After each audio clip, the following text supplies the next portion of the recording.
నీ ఏజ్ 23 సంవత్సరాలు అన్నా కదా, పదే పదే గుర్తు చేస్తున్నా, కొంచెం ఏమనుకోకు.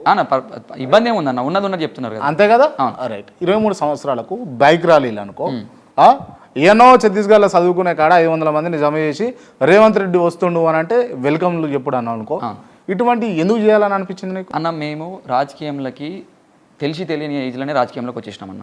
నేను చెప్పిన ఒక చిన్న ఇన్సిడెంట్ల వల్ల, దానివల్ల మేము ప్రభావితం అయ్యి రాజకీయంలోకి రావడం జరిగింది. అంటే పొలిటికల్ ఉంటే ఇది పవర్ అని అనిపించి రాజకీయంలోకి రావాలి.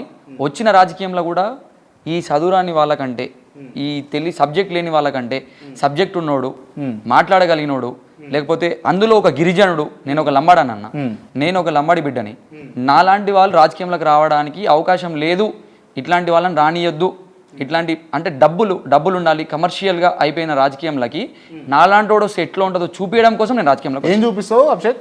అది చేసిన తర్వాత చూపిస్తాం. ఏం చూపిస్తావు చెప్పరా? మేము రాజకీయం